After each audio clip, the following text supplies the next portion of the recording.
কত গরিবরা আমার মাওলার পাগল, কত রিকশাওয়ালা আমার মাওলার অলি, কত ঠেলাওয়ালারা আমার মাওলার অলি হয়ে গেছে, কত দারোয়ান আমার মাওলার অলি হয়ে গেছে।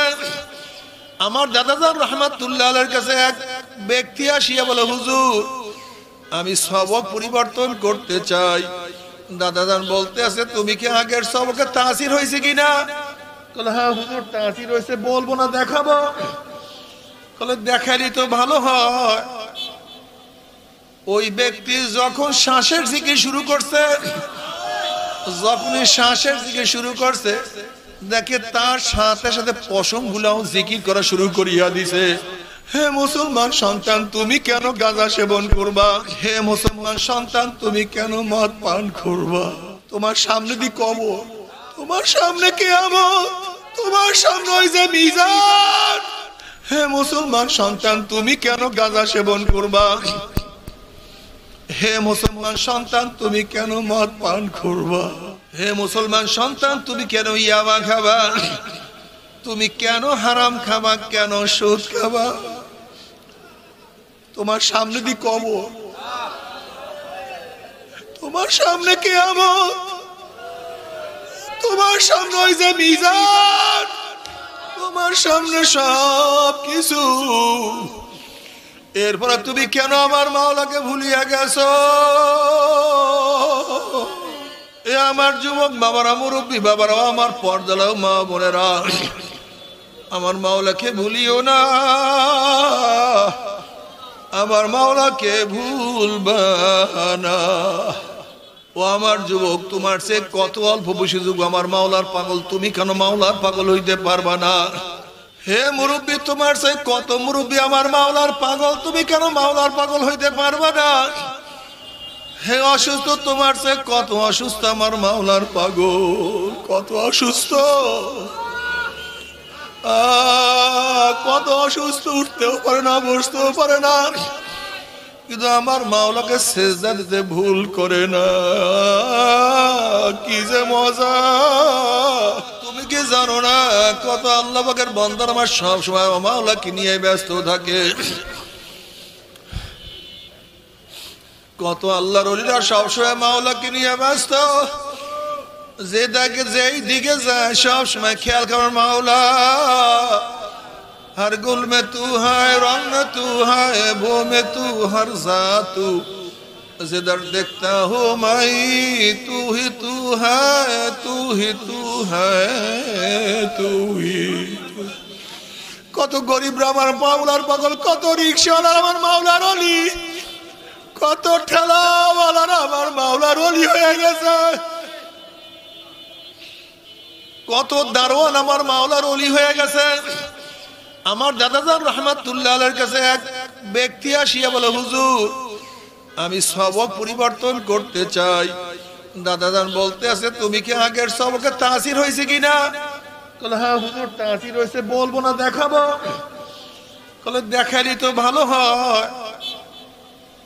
ওই ব্যক্তি যখন শ্বাসের জিকির শুরু করছে, যখনই শ্বাসের জিকির শুরু করছে, দেখে তার সাথে সাথে পশম গুলাও জিকির করা শুরু করিয়া দিছে। যখন উপরে টান দেয় শ্বাস, পশম গুলি দাঁড়াইয়া যায়, আবার যখন শ্বাস ছাড়িয়া দেয় পশম গুলো ঝাঁত করিয়া নিচে নামিয়া যায়। এখন পশম গুলি জিকির শুরু করছে। আমার দাদাজান রহমাতুল্লাহ আলাইহি বলেন, তুমি এই নিয়ামত কিভাবে অর্জন করছো? তখন ওই ব্যক্তি বলে, হুজুর আমি একজন নাইট গার্ড, আমি সারা রাত সজাগ থাকি। আমি একদিন চিন্তা করলাম সজাগ থাকিয়া কি করব। হঠাৎ চিন্তা করলাম আকাশের যতগুলি তারা আছে এই তারকা পরিমাণ আমি মাওলার জিকির করব। এরপরে দরজার সামনে যেখানে নাইট গার্ড করি সেই দরজার সামনে ঢেলান দিয়ে আকাশের দিকে তাকাই আমার মাওলাকে ডাকি, আল্লাহ আল্লাহ আল্লাহ আল্লাহ। মুসলমানের প্রত্যেকটা কাজ ইবাদত, আবেদের প্রত্যেকটা কাজ ইবাদত। আপনি কি জানেন কিয়ামতের ময়দানে সবচেয়ে কোন আমলের নেক ওজন হবে? নামাজ, রোজা, হজ, যাকাত, জিহাদ না। কিয়ামতের ময়দানে সবচেয়ে বেশি ওজন হবে কোন নেক? হালাল রুজির থেকে পরিবার পরিজনের জন্য যাহা কিছু ব্যয় করা হয়েছে, হালাল রুজির থেকে পরিবার পরিজনের জন্য যাহা কিছু ব্যয় করা হয়েছে, ওই হালাল রুজির থেকে ব্যয় করার কারণে যেই ন্যাক হইছে, মিজানের মধ্যে ওই ন্যাক সবচেয়ে বেশি ওজন হবে। তুমি কি জানো, এই যে তোমরা কাজ করতেছো, তোমরা রিক্সা চালাও, ঠেলা গাড়ি ঠেলো, হকারি করো, চাকরি করো, ব্যবসা করো, বাণিজ্য করো, হালাল রুজি কামাই করো, এই হালাল রুজি খরচ করবা, এর মধ্যে সওয়াব, কামাই করবা, তার মধ্যে সওয়াব। আল্লাহ পাক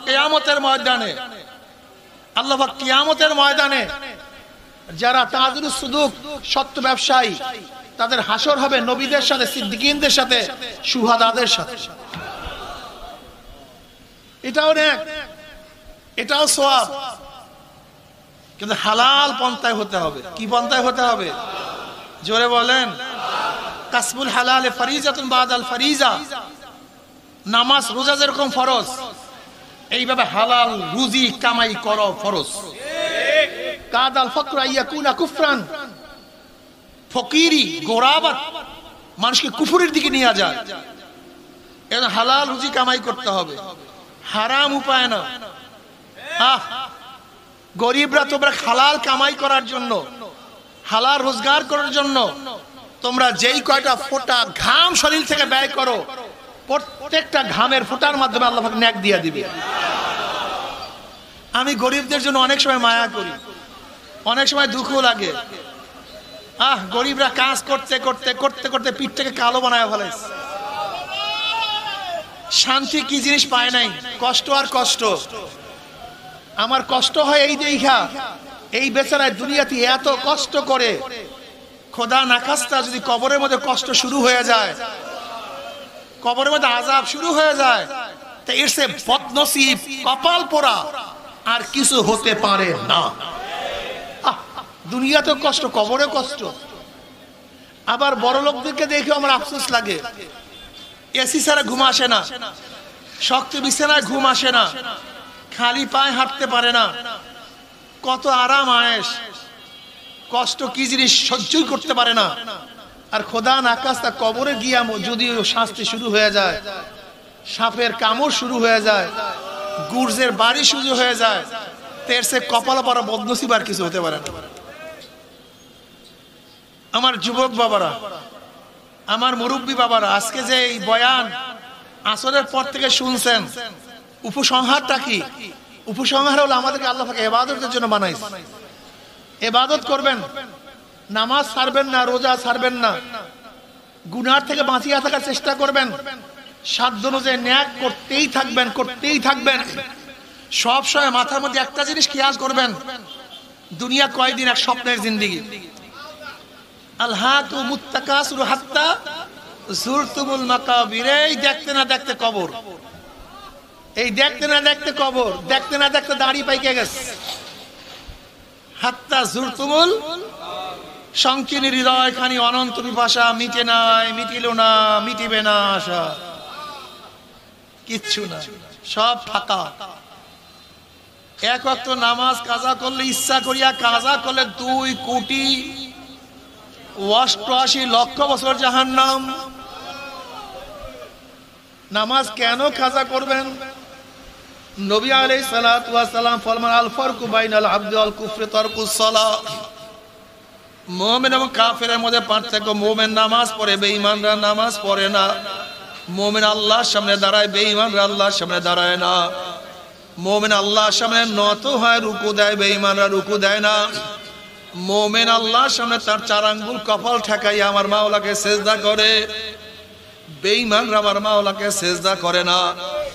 আজান হওয়ার সাথে সাথে মুমিনদের দৌড়, আমি নামাজে যাব, আল্লাহকে সিজদা করব, সুবহান রাব্বিয়াল আলা বলিয়া টান মারবে, কলিজা ঠান্ডা হয়ে যাবে। কিন্তু বেঈমানরা আমার মাওলাকে সিজদাও দেয় না, বেঈমানরা আমার মাওলার দিকে যায় না।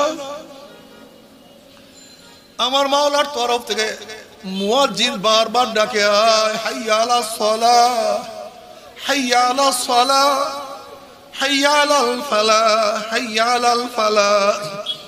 আয় নামাজের দিকে, আয় আয় কল্যাণের দিকে। না, নামাজ মুসলমান পড়ে না, মুসলমান রোজা রাখে না, মুসলমান হারাম খায়, মুসলমান গাঁজা সেবন করে, মুসলমান মদ পান করে,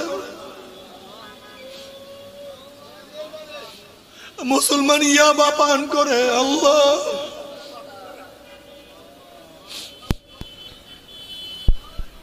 হে মুসলমান সন্তান, তুমি কেন গাঁজা সেবন করবা? হে মুসলমান সন্তান, তুমি কেন মদ পান করবা? হে মুসলমান সন্তান, তুমি কেন ইয়াবা খাবা? তুমি কেন হারাম খাবা? কেন সুদ খাবা? তোমার সামনে দি কবর, তোমার সামনে কিয়ামত, তোমার সামনে ওই যে মিজান,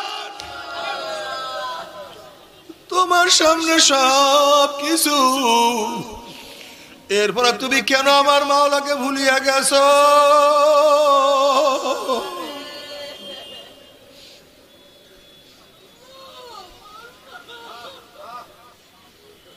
এ আমার যুবক বাবারা, মুরব্বী বাবারা, আমার পর্দালাও মা বোনেরা, আমার মাওলাকে ভুলিও না, আমার মাওলাকে ভুলবা না। ও আমার যুবক, তোমার সে কত অল্প বয়সী যুগ আমার মাওলার পাগল, তুমি কেন মাওলার পাগল হইতে পারবা না?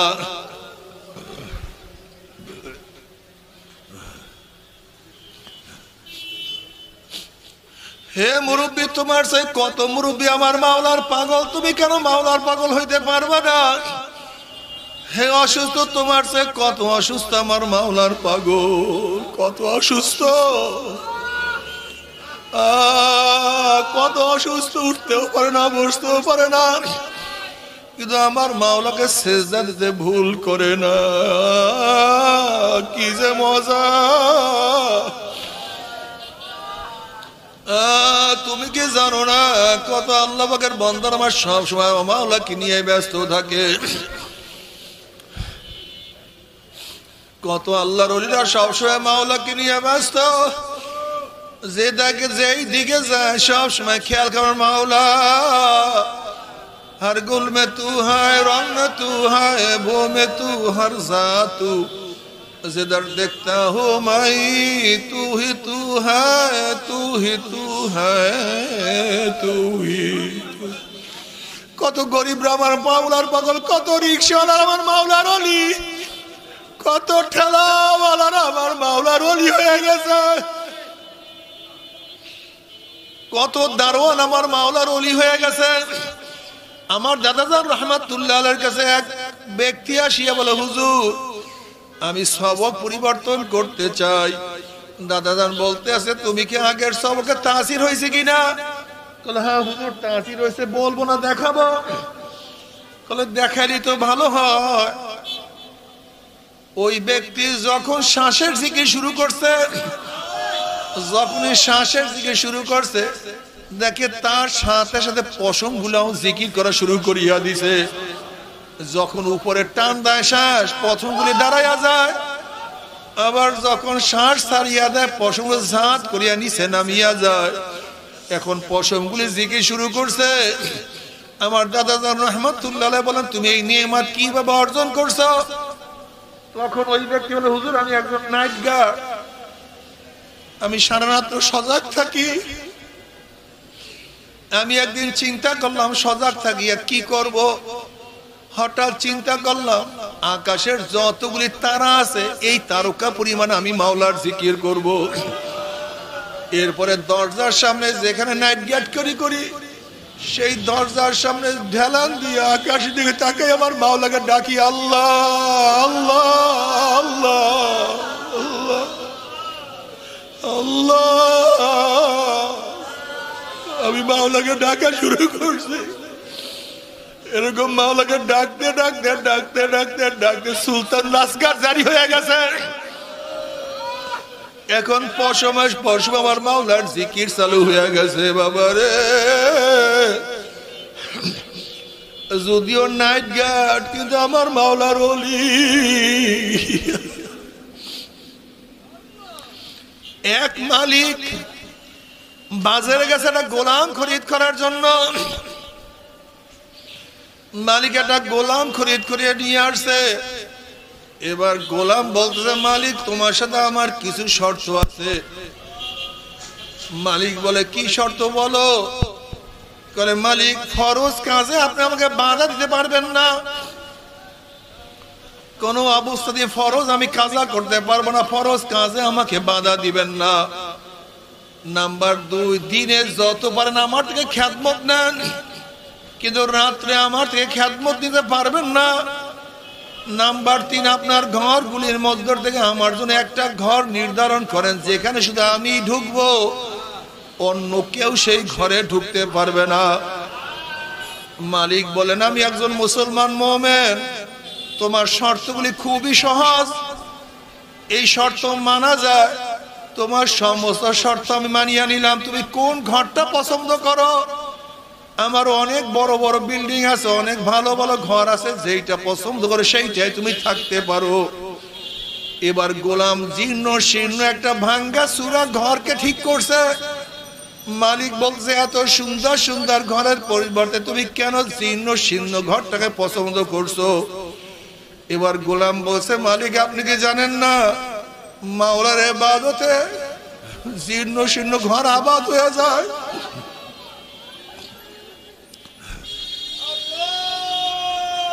এবার কাজ করা শুরু করছেন, কাজ চলতেছে, কাজ চলতেছে। এবার গোলামের জীর্ণ শীর্ণ ঘরের কাছে গিয়া যখন দরজার ফাঁক দিয়া, বেড়ার ফাঁক দিয়া ভিতরের দিকে তাকাইছে, এবার মালিক দেখতে আছে গোলাম সেজদার মধ্যে পড়া, আসমান থেকে একটা নূরের আলো তার ঘরের মধ্যে পড়া, যেই নূরের আলোতে গোটা ঘর পরিষ্কার। আলোতে একটা সূর্য উঠানো যাবে। আর ওই গোলাম সেজদায় পড়ে বলে, মাওলা রে, তুমি আমাকে গোলাম বানাইছো, আমাকে গরিব বানাইছো, এর জন্য দুনিয়ার মালিকের কথা শুনতে হয়, তার কথা শুনতে বাধ্য, এর জন্য তার খ্যাতমত করতে হয়, এর জন্য তোমার ইবাদত আমি করতে পারি না। যেইভাবে তোমার ইবাদত করার প্রয়োজন আমি সেইভাবে ইবাদত করতে পারি।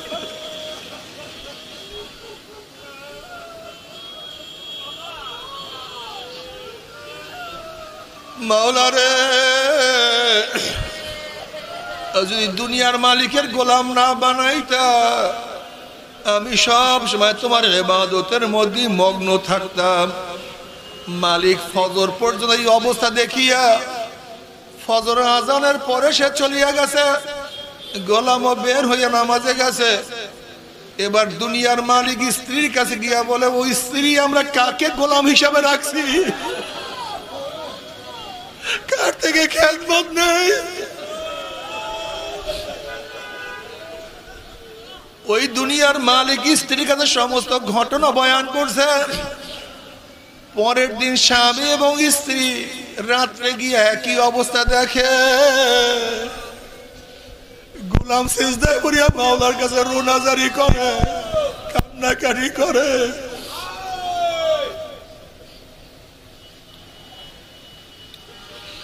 আর বলে, মালিক রে, মাওলা রে, তোমাকে তো রাজি খুশি করতে পারলাম না,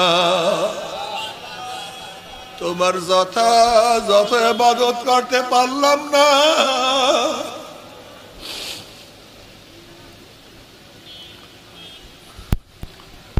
এবার সবাই নামাজে যাওয়ার পরে, ফজরের পরে দুনিয়ার মালিক গোলামকে ডাকিয়া বলে,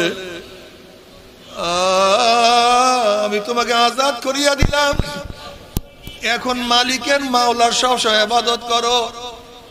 এই কথা শোনার সাথে সাথে ওই গোলাম ডাক দিয়া বলে, ইয়া সাহিবাস সিররি ইন্নাস সিররা ক্বাদ যাহারা ওয়া মা উরিদু হায়াতি বাদা মাশতাহারা। এক গোপন ভেদ সংরক্ষণকারী, এক গোপনকারী, যে গোপনের খবর রাখো, তোমার সাথে আমার সম্পর্ক গোপন তুমি প্রকাশ করিয়া দিছ, তোমার সাথে আমার মহব্বতের গোপনীয়তা প্রকাশ হয়ে গেছে।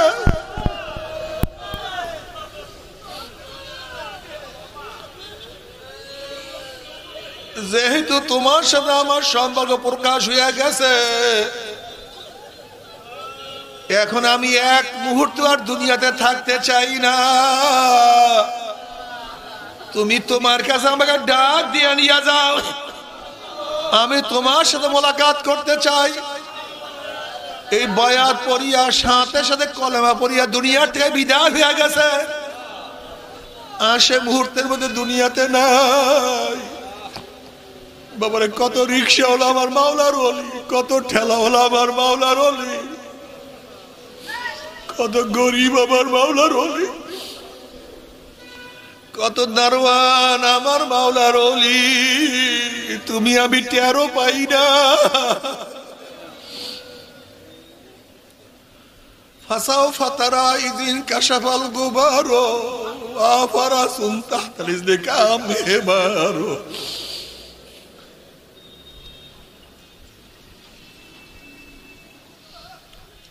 একটু অন্ধকার পরিষ্কার হওয়ার অপেক্ষা করো। এখনো তুমি অন্ধকারের মধ্যে আছে, একটু অন্ধকার পরিষ্কার হওয়ার অপেক্ষা করো। তুমি তো অন্ধকারের মধ্যে নিজেকে খুবই গৌরবান্বিত মনে করতেছ, নিজেকে অনেক বড় মনে করতে আছো। আমি ঘোড়ার উপরে, আমি ঘোড়ার উপরে, আমি ঘোড়ার উপরে, আমি রাজা, আমি বাদশা, আমি বড় লোক। এখন তুমি অন্ধকার দেখো না, তুমি কিসের উপরে আছো? একটু সূর্য ওঠার অপেক্ষা করো, পরিষ্কার হওয়ার অপেক্ষা করো। যখন আকাশ পরিষ্কার হইয়া যাবে তখন তুমি দেখতে পারবা তুমি ঘোড়ার উপরে না গাধার উপরে আছো। ঠিক আজকে আমরা দুনিয়ার মধ্যে, দুনিয়ার অন্ধকারের মধ্যে, দুনিয়ার অন্ধকারের মধ্যে আজকে দুনিয়ার অন্ধকারের মধ্যে তাকাব্বুরি করি, ঘোরাফেরা করি, এইটা করি সেইটা করি। একটু অপেক্ষা করো, মওয়াতের বিছানায়, মৃত্যুর বিছানায় শোয়ার সাথে সাথে বুঝতে পারবা তোমার অবস্থান কোথায়। আল্লাহ, তুমি দুনিয়ার মধ্যে খাটের মধ্যে ঘুমাইছো, শাহী মহলে ছিলা। তুমি দুনিয়ার মধ্যে ভালো ভালো খাদ্য খাইছো, দুনিয়ার মধ্যে ক্ষমতা দেখাইছো। একটু অপেক্ষা করো, মৃত্যুর পরে তোমার কি শাহী খানা থাকবে? গুর্জের বাড়ি শুরু হয়ে যাবে।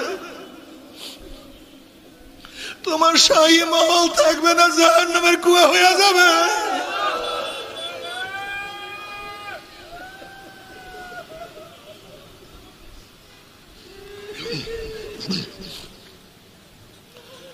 একটু অপেক্ষা করো। আজকে এত গরিব, তোমার সম্মান নাই, ইজ্জত নাই, খানা নাই, পিনা নাই, কিন্তু তুমি মাওলার ওলি, মাওলার পাগল। একটু অপেক্ষা করো, একটু অপেক্ষা করে। এতক্ষণ বিছানা ছিল না, আমার মাওলায় কবুল করলো। আফরুশুল ফরাশ মিনাল জান্নাত, আমার মাওলা জান্নাতের বিছানার ব্যবস্থা করিয়া দিবে। এখন খানা নাই, একটু অপেক্ষা করো। আল্লাহ কবুল করলে জান্নাতের নাজ নেই, আমাদের কবরটা ভরিয়া যাবে। এখন তোমার বাসস্থান নাই, একটু অপেক্ষা করো। আমার মাওলা তোমাকে আরশের নিচে জায়গা করিয়া দিবেন। এখন তোমাকে কেউ ডাকে না, একটু অপেক্ষা করো। আমার মাওলা ডাকিয়া ডাকিয়া তার কাছে তোমাকে নিয়ে যাবে। এখন তোমাকে কেউ খানা গাইতে ডাকে না, তোমাকে পানি পান করানো, একটু অপেক্ষা করো। নবী আলাইহিস সালাতু ওয়াস সালাম নিজের হাতে হাউজে কাউসারের পানি পান করাইয়া দিবে। একটু অপেক্ষা করো।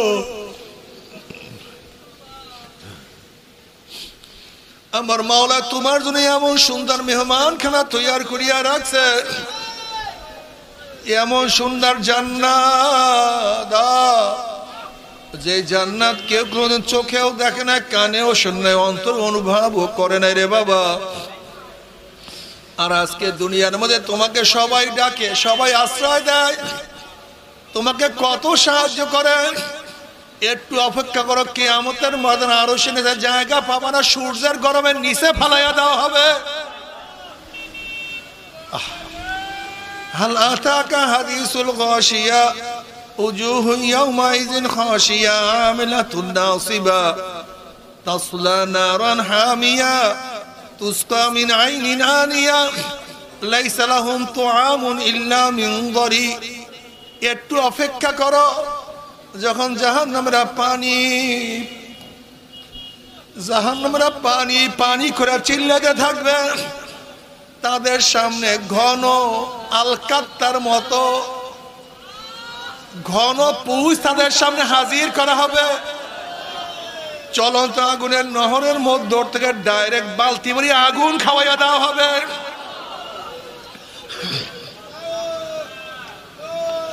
ওয়াস্তাগীসু ইগাসু বিমাইন কালমুহলি ইয়াশবিল উযুহু বিইসা শারাব ওয়াসাত মুরতাফাকা।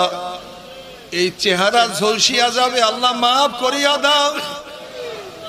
বাবারে, যা কিছু করো দুনিয়াতে, তুমি যা কিছু করো, ব্যবসা করো, বাণিজ্য করো, চাকরি করো, রকারি করো, যা কিছু করো, আমার মাওলাকে ভুলিও না, মাওলাকে ভুলিও না, মাওলাকে ভুলিও না, মাওলাকে ভুলিও না। তবে মুমিন মুসলমান বলতে সবাইরই মনে চায় গুনার থেকে ফিরিয়া নেক আমল করিয়া মাওলার জান্নাত, কিন্তু সবাইরই যাইতে মনে চায়। গুনাহ নিয়া মাওলার জাহান্নামে কাউরি কিন্তু যাইতে মনে চায় না। কিন্তু কেনই বা আমরা নেক আমল করতে পারি না, কেনই বা গুনার কাম ছাড়তে পারি না? এর মূল কারণ হলো আপনার এবং আমার পিছনে নফস এবং শয়তান লাগিয়া রইছে। এই নফস এবং শয়তান থেকে ফেরার জন্য যে কোনো একজন হক্কানি আল্লাহর ওলির হাতে হাত দিতে হবে রে বাবা।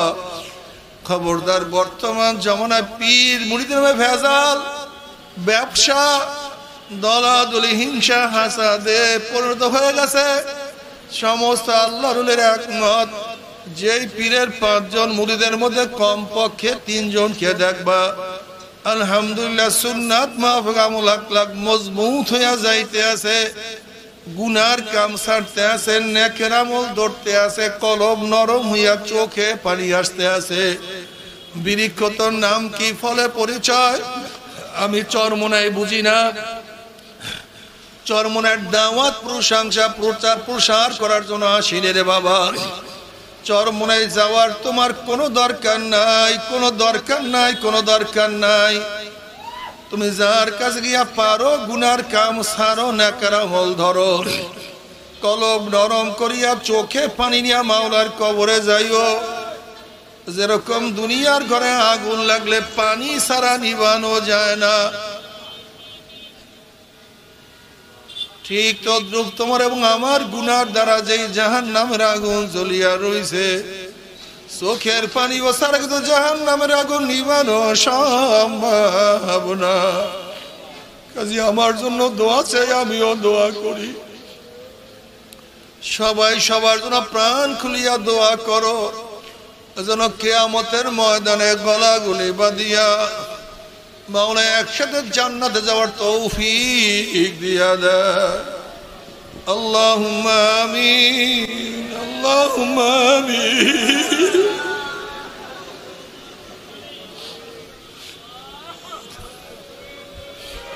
মাফ করিয়া দেন গো মাওলা, ক্ষমা করিয়া দেন, ক্ষমা করিয়া দেন গো মাওলা, ক্ষমা করিয়া দে।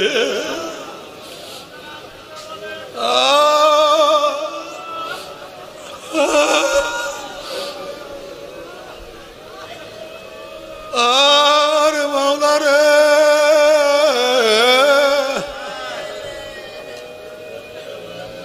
গুনাহগাররা কেউ নামাজের গুনাহ কাঁধে নিয়া, কেউ রোজার গুনাহ নিয়া, কেউ বেপরদা অপকর্মের গুনাহ নিয়া, কেউ হারাম কবিরা গুনাহ নিয়া তোমার শাহী দরবারে হাজির। আল্লাহ, আমরা যতই গুনাহ করি না কেন আমাদের গুনার সীমা আছে, সংখ্যা আছে। তোমার রহমতের কোনো সীমাও নাই, সংখ্যাও নাই। আমাদের গুনার দিকে না তাকাইয়া তোমার রহমতের দিকে তাকাইয়া তুমি আমাদের জিন্দেগির সমস্ত গুনাহ খাতা মাফ করে দাও আল্লাহ।